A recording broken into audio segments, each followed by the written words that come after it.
Hello everyone, ಇದು ನಿಮ್ಮ ನೇತ್ರ. ಥ್ಯಾಂಕ್ ಯು ನನಗೆ ಸಪೋರ್ಟ್ ಮಾಡ್ತಿರೋ ಪ್ರತಿಯೊಬ್ಬರಿಗೂ ಇದೇ ಥರ ಸಪೋರ್ಟ್ ಮಾಡ್ತಾ ಇರಿ. ನನ್ನ ಚಾನಲ್ಗೆ ಇನ್ನೂ ಯಾರಾದರೂ ಸಬ್ಸ್ಕ್ರೈಬ್ ಮಾಡದೆ ನೋಡ್ತಾ ಇದ್ರೆ ಪ್ಲೀಸ್ ಸಬ್ಸ್ಕ್ರೈಬ್ ಮಾಡ್ಕೊಂಡು ನನಗೆ ಸಪೋರ್ಟ್ ಮಾಡಿ ಅಂತ ಹೇಳ್ತಾ ಈ ವಿಡಿಯೋಲಿ ನಾನು ಇವತ್ತು ನಿಮ್ಮೆಲ್ಲರಿಗೂ ಗೊತ್ತಿರುತ್ತೆ ಆಲ್ರೆಡಿ GT ಮತ್ತು ನಮ್ಮ SRH ಮಧ್ಯೆ ಮ್ಯಾಚ್ ನಡೀತಾ ಇದೆ 7:30ಗೆ. ಸೊ ಈ ಎರಡು ಟೀಮಲ್ಲಿ ಯಾರು ವಿನ್ ಆಗ್ಬೋದು ಮತ್ತು ಯಾವ ಪ್ಲೇಯರ್ಸ್ ಯಾವಾಗ ಬಂದರೆ ಚೆನ್ನಾಗಿರುತ್ತೆ ನನ್ನ ಪ್ರಕಾರ ಅಂತ ಒಂದು ಚಿಕ್ಕ ಅನಲೈಸೇಷನ್.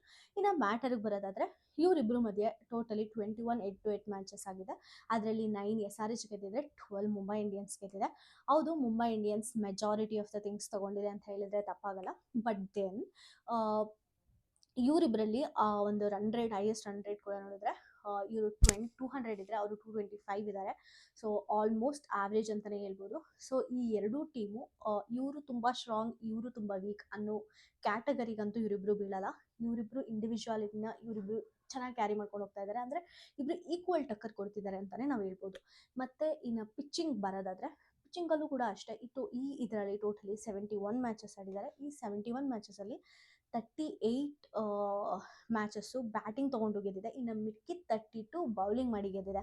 ಸೊ ಇದು ಆವ್ರೇಜ್ ತೊಗೊಂಡ್ರು ಕೂಡ ಇದೆರಡು ಕೂಡ ಆವ್ರೇಜ್ ಬಂದರೆ ಸೇಮ್ ಟು ಸೇಮ್ ಬರುತ್ತೆ. ಸೊ ಇಲ್ಲಿ ಪಿಚ್ಚಿಂಗ್ ಮ್ಯಾಟರ್ ಆಗಲ್ಲ ಅಂತ ಕ್ಲಿಯರ್ ಆಗಿ ಗೊತ್ತಾಗ್ತಾ ಇದೆ. ಇನ್ನು ನೆಕ್ಸ್ಟ್ ಬಂದ್ಬಿಟ್ಟು ಪ್ಲೇಯರ್ಸ್, ಈ SRH ಪ್ಲೇಯರ್ಸು ಮತ್ತು ಇರೋದು ಮುಂಬೈ ಇಂಡಿಯನ್ಸ್ ಪ್ಲೇಯರ್ಸ್ನ ಡಿಸ್ಕಸ್ ಮಾಡೋದಾದರೆ ನಿನ್ನೆ CSK ಆಗಿ ಅದೇ ತಲೆಗೆ ಬರ್ತಾ ಇದೆ. ಫಸ್ಟು ನನಗೆ ಅಭಿಷೇಕ್ ಶರ್ಮಾ ಅವರು ಗುರ್ತಿಗೆ ಬರ್ತಾರೆ. ಅಭಿಷೇಕ್ ಶರ್ಮಾ ಅವರು ಲಾಸ್ಟ್ ಟೈಮ್ ಇಂಪ್ಯಾಕ್ಟ್ ಪ್ಲೇಯರ್ ಆಗಿ ಆಡಿದ್ರು. ಬಟ್ ನನ್ನ ಪ್ರಕಾರ ಅನಿಸಿದ್ರೆ ಅಂದರೆ ಅಭಿಷೇಕ್ ಶರ್ಮಾ ತುಂಬ ಸ್ಟ್ರಾಂಗ್ ಆಗಿದ್ದಾರೆ. ಸೊ ಇಂಪ್ಯಾಕ್ಟ್ ಪ್ಲೇಯರ್ ಅಂದರೆ ಅವ್ರಿಗೆ ತುಂಬ ಪ್ರೆಷರ್ ಆಗಿರುತ್ತೆ. ಲಾಸ್ಟ್ ಮೂಮೆಂಟಲ್ಲಿ ಬಂದು ಆಡಿ ಅವಾಗ ಆಡಿದ್ರೇ ಅಷ್ಟು ಚೆನ್ನಾಗಿ ಆಡ್ತಾರೆ. ಅಂದರೆ ಅಭಿಷೇಕ್ ಶರ್ಮಾ ಅವ್ರನ್ನ ಸ್ಟಾರ್ಟಿಂಗ್ ಇನ್ನು ಯಾವಾಗ ಪವರ್ ಪ್ಲೇ ನಡೀತಾ ಇರುತ್ತೋ ಆವಾಗ ಅಭಿಷೇಕ್ ಶರ್ಮಾ ಅವರು ಆಡಿದ್ರೆ ತುಂಬ ಚೆನ್ನಾಗಿರುತ್ತೆ ಅಂತ ನನಗನ್ಸುತ್ತೆ. ಯಾಕಂದರೆ ಮೆಜಾರಿಟಿ ಆಫ್ ದ ಸ್ಕೋರ್ ನಾವು ಪವರ್ ಪ್ಲೇಯಲ್ಲೇ ಮಾಡೋಕ್ಕಾಗೋದು. ಯಾಕಂದರೆ ಅಷ್ಟು ಫೀಲ್ಡಿಂಗು ಅದೆಲ್ಲನೂ ತುಂಬ ಸ್ಟ್ರಾಂಗ್ ಆಗಿರಲ್ಲ, ಸ್ಪ್ರೆಡ್ ಆಗಿರಲ್ಲ. ಸೊ ಪವರ್ ಪ್ಲೇಯಲ್ಲಿ ಅಭಿಷೇಕ್ ಶರ್ಮಾ ಆಡಿದ್ರೆ ತುಂಬ ಚೆನ್ನಾಗಿರುತ್ತೆ ಅಂತ ನನಗನ್ಸುತ್ತೆ. ಇನ್ನೊಂದು ಮಯಾಂಕ್ ಅಗರ್ವಾಲ್. ಸ್ಟಾರ್ಟಿಂಗಲ್ಲಿ ಮಯಾಂಕ್ ಅಗರ್ವಾಲ್ ಮತ್ತು ಅಭಿಷೇಕ್ ಶರ್ಮಾ ಇಬ್ಬರು ಹೋದ್ರೇ ಚೆನ್ನಾಗಿರುತ್ತೆ ಅಂತ ನನಗನ್ಸುತ್ತೆ. ಯಾಕಂದರೆ ಇಬ್ಬರು ಕೂಡ ತುಂಬ ಸ್ಟ್ರಾಂಗ್ ಪ್ಲೇಯರ್ಸ್ ಮತ್ತು ಸ್ಟಾರ್ಟಿಂಗ್ 5 ಓವರ್ಸಲ್ಲೇ ತುಂಬ ಮೆಜಾರಿಟಿ ಆಫ್ ದ ಸ್ಕೋರ್ಸ್ ಮಾಡ್ಬೋದು. ಅದರಲ್ಲಿ ತುಂಬ ಚಾನ್ಸಸ್ ಇದೆ ಮೆಜಾರಿಟಿ ಆಫ್ ದ ಸ್ಕೋರ್ ಆಗೋಕ್ಕೆ ಇವರಿಬ್ಬರು ಕಾಂಬೋ ಅಲ್ಲಿ. ಸೊ ನೋಡಬೇಕು ಅಭಿಷೇಕ್ ಶರ್ಮಾನ ಇಂಪ್ಯಾಕ್ಟ್ ಪ್ಲೇಯರ್ ಆಗಿ ಇಟ್ಕೋತಾರಾ ಇಲ್ಲಾಂದರೆ ಮೇನ್ ಪ್ಲೇಯರ್ ಆಗಿ ಮಾಡ್ತಾರಾ ಅಂತ. ಇನ್ನು ನೆಕ್ಸ್ಟ್ ಬಂದ್ಬಿಟ್ಟು ನಮ್ಮ ರಾಹುಲ್ ತ್ರಿಪಾಠಿ ಕೂಡ ಅಷ್ಟೇ ತುಂಬಾ ಚೆನ್ನಾಗಿ ಬ್ಯಾಟಿಂಗ್ ಮಾಡ್ತಾರೆ. ಒಂದು ಅಂಡರ್ಸ್ಟ್ಯಾಂಡಿಂಗ್ ಇರುತ್ತೆ ಅವರಿಗೆ ಅಪೋಸಿಟ್ ಪ್ಲೇಯರ್ಸ್ ನಡುವೆ. ಓವರ್ ಆಲ್ ಅವರು ಕೂಡ ತುಂಬ ಒಳ್ಳೆ ಬ್ಯಾಟ್ಸ್ಮನ್. ನೆಕ್ಸ್ಟ್ ಬಂದ್ಬಿಟ್ಟು ಮರಾಕ್ರಮ್. ಹೌದು, ಮರಾಕ್ರಮ್ ಆ್ಯಕ್ಚುಲಿ ಲಾಸ್ಟ್ ಗೇಮಲ್ಲಿ ತುಂಬ ಈಸಿಯಾಗಿ ಔಟ್ ಆಗಿರ್ಬೋದು. ಬಟ್ ದೆನ್ ಅವರ ಎಂಟೈರ್ ಹಿಸ್ಟ್ರಿ ನೋಡಿದ್ರೆ ಯಾವ ಥರ ಆಡಿದರು ಹಿಂದೆ ಅಂತ ಎಲ್ಲನ ತುಂಬ ಚೆನ್ನಾಗಿ ಆಡಿದ್ದಾರೆ. ಈಸ್ ಆಲ್ಸೋ ಗುಡ್ ಬ್ಯಾಟ್ಸ್ಮ್ಯಾನ್ ಅಂತ ನನಗನ್ಸುತ್ತೆ ಮರಾಕ್ರಮ್. ಇನ್ನು ಇವರು ಬೌಲರ್ಸಿಗೆ ಬರೋದಾದರೆ ಶಾಹಬ್ ಆಗಿರ್ಬೋದು, ಶವಾಜ್ ಅಹಮದ್, ಅಬ್ದುಲ್ ಶಮಾಬ್ ಆದರೆ ಲಾಸ್ಟ್ ಟೈಮು SRH ರೀಟೈನ್ ಮಾಡ್ಕೊಂಡಿದೆ. ಸೊ ಅವರು ರೀಟೈನ್ ಮಾಡ್ಕೊಂಡಿದ್ದಾರೆ ಅಂದರೆ ಅವರು ಇನ್ನೆಷ್ಟು ಚೆನ್ನಾಗಿ ಆಡಿರಬೇಡ ಅಲ್ವಾ. ಸೊ ಈಗ ಅವರು ಒಂದು ಸ್ವಲ್ಪ ಪ್ಲ್ಯಾನ್ ಮಾಡಿ ಆಲ್ರೌಂಡರ್ ಆಗಿರೋದ್ರಿಂದ ಪ್ಲ್ಯಾನ್ ಮಾಡಿ ಬೌಲಿಂಗ್ ಆಗಲಿ ಬ್ಯಾಟಿಂಗ್ ಆಗಲಿ ರೈಟ್ ಟೈಮ್ಗೆ ಹೋಗಿ ಟೀಮ್ಗೆ ಸಪೋರ್ಟ್ ಮಾಡಿದ್ರೆ ರಿಯಲಿ ಅವ್ರ ಇಂಪ್ಯಾಕ್ಟ್ ತುಂಬಾ ಮ್ಯಾಟರ್ ಆಗುತ್ತೆ. ಕ್ಲಾಸಿಕ್ ಕೂಡ ಅಷ್ಟೇ ತುಂಬ ಚೆನ್ನಾಗಿ ಆಡ್ತಾರೆ. ಇನ್ನು ಮೇಯ್ನ್ ಬೌಲರ್ಸ್ನ ಡಿಸ್ಕಸ್ ಮಾಡಬೇಕು ಅನ್ನೋದಾದರೆ ಭುವನೇಶ್ವರ್ ಕುಮಾರ್ ಮತ್ತು macro Johnson.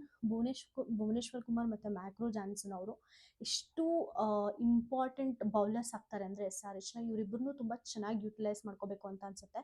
Power ಪ್ಲೇಯಲ್ಲಿ Bhuvneshwar Kumar ಮತ್ತು ಮ್ಯಾಕ್ರೋ ಜಾನ್ಸನ್ನ ಬೌಲ್ ಮಾಡೋಕ್ಕೆ ಇಡಬೇಕು. ಯಾಕಂದರೆ ಆ ಪವರ್ ಪ್ಲೇಯಲ್ಲೇ ಮೆಜಾರಿಟಿ ಆಫ್ ದ ಏನಂತಾರೆ ವಿಕೆಟ್ಸ್ನ ತೆಗ್ದಾಕಿದ್ರೆ ಎಂಟೈರ್ ಗೇಮ್ಗೆ ತುಂಬ ಯೂಸ್ ಆಗುತ್ತೆ SRHಗೆ. ನೋಡಬೇಕು ಈ ಸಲ ಭುವನೇಶ್ವರ್ ಕುಮಾರ್ನ ಮತ್ತು ಮ್ಯಾಕ್ರೋ ಜಾನ್ಸನ್ನ ಯಾವ ಥರ ಯುಟಿಲೈಸ್ ಮಾಡ್ಕೋತಾರೆ ಅಂತ. ಅಷ್ಟೇ ಥರ ಮೈಕ್ ಮಾರ್ಕಂಡೆ ಕೂಡ ಬೌಲ್ ಚೆನ್ನಾಗೇ ಮಾಡ್ತಾರೆ ಅವರು ಕೂಡ. ಸೊ ಈ 3 ಜನನ ಯಾವ ಥರ SRH ಇವತ್ತು ಯೂಸ್ ಮಾಡ್ಕೊಳ್ಳುತ್ತೆ, ಯಾವ ಓವರ್ಗೆ ಯಾರನ್ನ ಕಳಿಸುತ್ತೆ. ಯಾಕಂದರೆ ಸ್ಟಾರ್ಟಿಂಗ್ ಓವರ್ಸ್ ಮತ್ತು ಮಿಡ್ ಓವರ್ಸ್ ಏನಿರುತ್ತೋ ಅದು ತುಂಬ ಮ್ಯಾಟರ್ ಆಗುತ್ತೆ.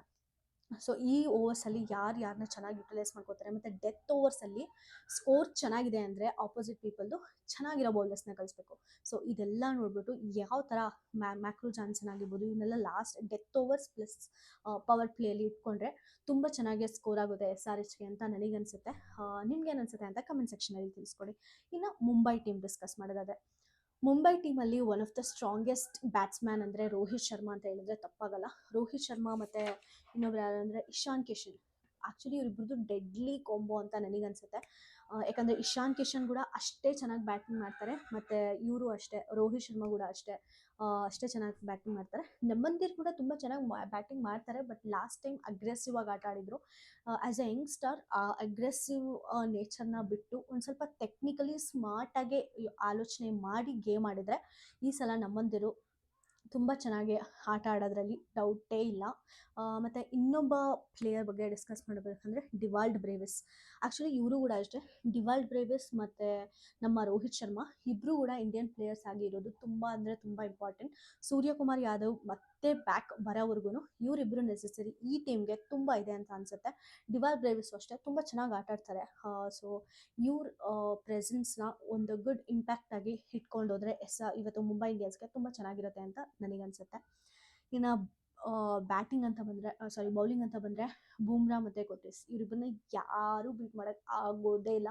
ಬೂಮ್ರಾ ಮತ್ತು ಕೊಟ್ಟಿಸ್ ಇವರಿಬ್ಬರು ಬ್ಯಾಟಿಂಗಲ್ಲಿ, ಅಭಿಷೇಕ್ ಶರ್ಮಾ ಅವ್ರು ಯಾವಾಗ ಬ್ಯಾಟಿಂಗ್ ಮಾಡ್ತಾ ಇರ್ತಾರೋ ಆವಾಗ ಬೂಮ್ರಾ ಮತ್ತು ಕೊಟ್ಟಿಸ್ ಈ ಸ್ಟ್ರಾಂಗ್ ಪ್ಲೇಯರ್ಸ್ನ ಇಟ್ಕೊಂಡು ಬೌಲ್ ಮಾಡಿಸಿದ್ರೆ ಪಕ್ಕ ಮುಂಬೈ ಇಂಡಿಯನ್ಸ್ಗೆ ಪ್ಲಸ್ ಆಗುತ್ತೆ. ಯಾಕಂದರೆ SRH ಆಲ್ರೆಡಿ ಬೌಲಿಂಗಲ್ಲಿ ತುಂಬ ಸ್ಮಾರ್ಟ್ ಆಗಿದ್ದಾರೆ, ಮತ್ತು SRH is a very very very strong ಏನದು team when it comes to bowling. So ಆ ಥರ ಇರಬೇಕಾದ್ರೆ ಬುಮ್ರಾ ಮತ್ತು ಕೊಟ್ಟಿಸ್ನ ಇವತ್ತು ಹಾರ್ದಿಕ್ ಪಾಂಡ್ಯ ಹೆಂಗೆ ಯುಟಿಲೈಸ್ ಮಾಡ್ತಾರೆ ಅನ್ನೋದು ತುಂಬ ಇಂಪಾರ್ಟೆಂಟ್ ಆಗುತ್ತೆ. ಮತ್ತು ಹಾರ್ದಿಕ್ ಪಾಂಡ್ಯ ಲಾಸ್ಟ್ ಟೈಮ್ ಮಾಡಿದ ತಪ್ಪೇ ಇದು. ಯಾಕಂದರೆ ಟಿಮ್ ಅವ್ರು ಇದಾರಲ್ಲ, ಈ ಟಿಮ್ ಡೇವಿಡ್ನ ಯಾಕೆ ಸ್ಟಾರ್ಟಿಂಗಲ್ಲೇ ಅವರು ಬ್ಯಾಟಿಂಗ್ ಕಳಿಸ್ತಾ ಇದ್ದಾರೆ ಅಂತ ಅರ್ಥ ಆಗ್ತಾ ಇಲ್ಲ. ಮತ್ತು ಹಾರ್ದಿಕ್ ಪಾಂಡ್ಯ ಇನಿಷಿಯಲ್ ಓವರ್ಸಲ್ಲೇ ಬೌಲಿಂಗ್ ಮಾಡೋಕ್ಕೆ ಹೋಗ್ತಾರೆ. ಓಕೆ ಹೋಗ್ತಾರಾ, ಹೋಗ್ಲಿ ಬಿಡು ಅಂತ 4 ಓವರ್ಸ್ ಮಾಡಿ ಬರ್ತಾರಾ, ಇಲ್ಲ ಜಸ್ಟ್ 1 or 2 ಮಾಡಿಬಿಟ್ಟು ಆ ಕಡೆನೂ ಇಲ್ಲ ಈ ಕಡೆನೂ ಇಲ್ಲ ಅಂದಾಗ ಬಂದುಬಿಡ್ತಾ ಇದ್ದಾರೆ. ಸೊ ಈ ಸಲ ಹಾರ್ದಿಕ್ ಪಾಂಡ್ಯ ಅವರು ಪವರ್ ಪ್ಲೇಯಲ್ಲಿ ರೋಹಿತ್ ಶರ್ಮಾ, ಹಾರ್ದಿಕ್ ಪಾಂಡ್ಯ ಮತ್ತು ಇವರು ಇಶಾನ್ ಕಿಶನ್ ಈ 3 ಜನನ ಹಾಕೊಂಡು ಪವರ್ ಪ್ಲೇಯಲ್ಲಿ ಬ್ಯಾಟಿಂಗ್ ಮಾಡಿಬಿಟ್ಟು ಟಿಮ್ ಡೇವಿಡ್ನ ಲೇಟರ್ ಪಾಯಿಂಟ್ ಆಫ್ ಟೈಮಲ್ಲಿ ಬ್ಯಾಟಿಂಗ್ ಕಳಿಸಿದ್ರೆ ತುಂಬ ಚೆನ್ನಾಗಿರುತ್ತೆ ಅನಿಸುತ್ತೆ. ಮತ್ತು ಬುಮ್ರಾ ಮತ್ತು ನಮ್ಮ ಕೊಟ್ಟಿಸ್ನ ರೈಟ್ ಟೈಮಲ್ಲಿ ಬೌಲಿಂಗ್ ಮಾಡಿ ಅವ್ರಿಗೆ ರೈಟ್ ಓವರ್ಸ್ನ ಅಸೈನ್ ಮಾಡಿದ್ರೆ ಇವತ್ತು ಮುಂಬೈ ಇಂಡಿಯನ್ಸ್ಗೆ ವಿನ್ ಆಗೋ ಚಾನ್ಸಸ್ ಇದೆ. ಯಾಕಂದರೆ ಆ ಕಡೆ SRH ಬ್ಯಾಟಿಂಗಲ್ಲಿ ಕೂಡ ಸ್ಟ್ರಾಂಗ್ ಇದೆ, ಮತ್ತು ಬೌಲಿಂಗಲ್ಲಿ number 1 experts compare to Mumbai Indians. So ಇದೆಲ್ಲ ಅನಲೈಸೇಷನ್ ಮಾಡಿದ್ರೆ ನನಗೆ ಇವತ್ತು SRH ವಿನ್ ಆಗೋ ಚಾನ್ಸಸ್ ಜಾಸ್ತಿ ಇದೆ. ಮತ್ತು ಒಂದು ಸೈಕಾಲಜಿಕಲಿ ಅವ್ರಿಗೆ ಎಫೆಕ್ಟ್ ಆಗೋದಂದರೆ, ಒಂದು ಪಾಸಿಟಿವ್ ಆಗಿ ಎಫೆಕ್ಟ್ ಆಗೋದಂದರೆ SRHಗೆ ಅವರು ಅವ್ರ ಮದರ್ ಹೋಮಲ್ಲಿ ಪ್ಲೇಗ್ರೌಂಡಲ್ಲಿ ಆಡ್ತಾ ಇದ್ದಾರೆ ಹೈದರಾಬಾದಲ್ಲಿ. ಸೊ ಇದೆಲ್ಲ ನೋಡಿದ್ರೆ SRHಗೆ ಪ್ಲಸ್ ಆಗೋಂಗೆ ಕಾಣಿಸ್ತದೆ. ನಿಮ್ಗೆ ಏನು ಅನಿಸುತ್ತೆ ಅಂತ ಕಮೆಂಟ್ ಸೆಕ್ಷನಲ್ಲಿ ತಿಳಿಸ್ಕೊಡಿ. ನನ್ನ ಅನಲೈಸೇಷನ್ ನಿಮಗೆ ಇಷ್ಟ ಆದರೆ ಪ್ಲೀಸ್ ಲೈಕ್ ಮಾಡಿ, ಶೇರ್ ಮಾಡಿ, ಸಬ್ಸ್ಕ್ರೈಬ್ ಮಾಡ್ಕೊಳ್ಳಿ, ಮತ್ತು ಆದಷ್ಟು ಫುಲ್ ವಿಡಿಯೋ ನೋಡೋಕ್ಕೆ ಟ್ರೈ ಮಾಡಿ, ಗೊತ್ತಿರೋರಿಗೆ ಶೇರ್ ಮಾಡಿ ಅಂತ ಹೇಳ್ತಾ ನಾನು ಈ ವಿಡಿಯೋನ ಮುಗಿಸ್ತಾ ಇದ್ದೀನಿ. Thank you so much.